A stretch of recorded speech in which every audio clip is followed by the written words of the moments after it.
Hey y'all, it's your girl Missniecytv, and I'm here to do a review for Sistas Season 8, Episode 6. Episode picks up where they left off, and Penelope's still trying to fight Andy, and they're still going back and forth, and Jordan's in the middle of it, and Andy's like, what did I do to deserve that? And Penelope's like, the whole time I thought you were there for me. You're just like carrying your full. Andy's like, I don't even know how you're standing in my home. Penelope's like, I left protective custody because somebody had to be there for Jordan since you weren't. Andy's like, Jordan, what is she talking about? Jordan's like, I'm not in the room for city council no more. They called me a liability since all this bad press in my relationship with you. Andy's like, I could make a few calls to the campaign leaders. Jordan's like, that wouldn't do no good. Andy's like, when did all this happen? And Penelope speaks out for Jordan like she always. She's like, it happened after Jordan was contacted by the FBI to talk about Gary's attempted murder. Andy's like, well, I didn't know nothing about that. Jordan's like, how could you? I haven't heard from you since the night Gary got stabbed. Andy's like, well, I wanted to contact you, but I was told by my counsel that I couldn't. Penelope's like, who told you that? Andy's like, Robin Altry, he's my attorney. And Jordan's like, your ex-boyfriend? And Penelope's like, wow, Andy, that's rich. He couldn't wait to spin the block, and I bet he was waiting to get rid of my brother. He's like, I wouldn't be surprised if it was you who brought the FBI in Jordan's direction. Andy's like, I wouldn't do that. I love your brother. Penelope reads her like a book. She's like, you don't love nobody but yourself or that demented bastard Gary.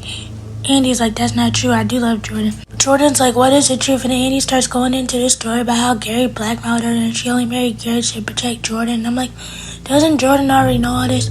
First you left from a voicemail, that's why you showed up to the venue.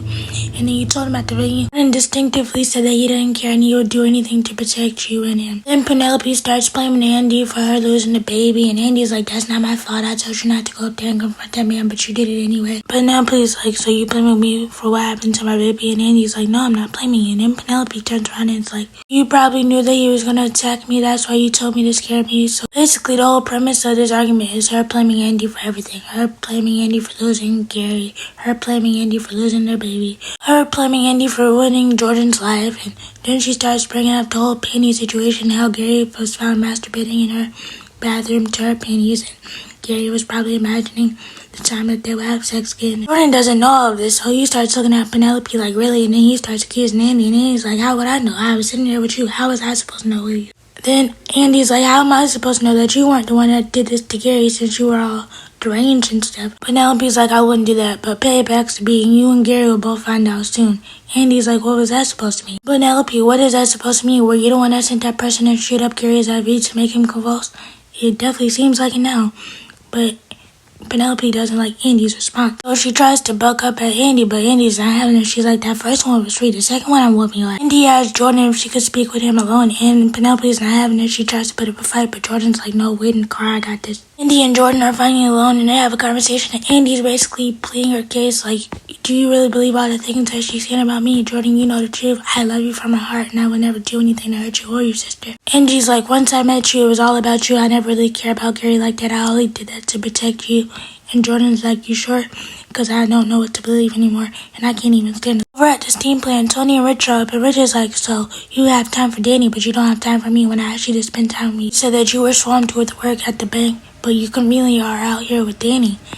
And Tony asked Danny, so what was that little conversation you was having about? And Danny's like, I was basically telling her about the leadership program that you got me into at work. Basically, the whole basis of this conversation is Rich doesn't feel like a priority to Sabrina, but he feels like she made him a priority when it came to getting his sperm. Rich, she already had a sperm donor, but you tried to come in like Captain Savo because you didn't want her to have a baby with another man. Rich also feels like he comes last to Sabrina's friends, and they're always picking up Andy's messes, but Andy always finds herself in issues. Sabrina's like, what is your obsession with Andy? You had an obsession with her ever since Gary got stabbed, and you've been treating her different. Sabrina's like, this is about Jordan, isn't it? You have displaced anger with me because of Jordan, and I ain't do nothing. Danny's whole problem with Tony is that she feels like he's trying to change her into something that she's not, and she's comfortable in the way that she is. He feels like she's been treated like a puppet, and she's tired of being compared to the other women in the sister circle because she's fine with the way she is. And Tony's like, I was just trying to help, but you don't see it that way. Basically, at the end of this conversation, Sabrina and Rich made up, but Tony and Danny are still in the house, and he feels like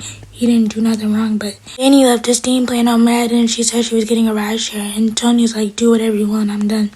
Then Sabrina's like, go chase after her, make sure she's okay. Over at the salon, the angry customers screaming, Roots to Riches, record edges, Roots to Riches, record edges. And Miss Marie walked in and she's like, what the heck is going on? Then Miss Marie's like, somebody better tell me something after I've invested all this money into the company.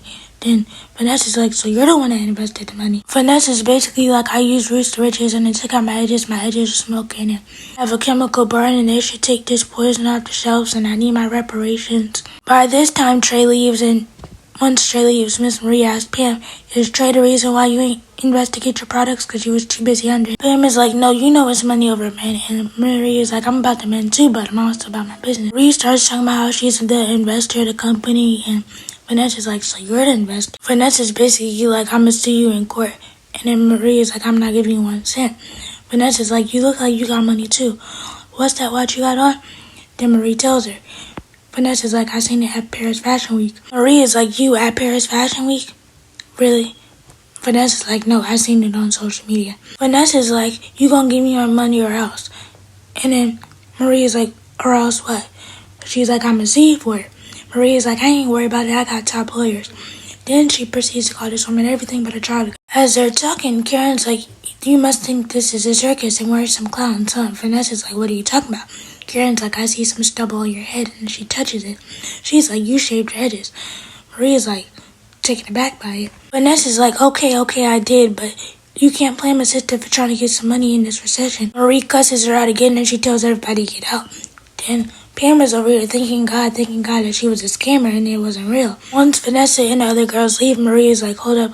I only let this play out to show you what it would really be like if you had a lawsuit. Karen is like, so you want your money back, don't you? Marie is like, no, but this is no way to act like a mother or an entrepreneur. You're not supposed to give up. I want a detailed business plan by the end of the week, and I'm having my quality assurance team test every ingredient in Roots to Riches to make sure that this doesn't happen. Over at the law firm, we see Fatima studying for law school, and I'm like, Robin told you not to use personal time on the clock, but you're doing it. That's when we see Hayden come in. He tells her the same thing that Robin told her, you're not supposed to use personal time on the clock, this is supposed to be your out. He basically tells her that she's only supposed to be doing the law firm work, and he drops a whole stack of files on her, and she's like, what's this? He's like, Andy's cases from last quarter, I want you to go through it and see if there's any discrepancies. Hayden's like, I found a discrepancy with somebody's last name in one of the files. You put 1 T, but it's supposed to have 2 T. Fatima's like, I worked on every single case with Andy, so I know everything's correct.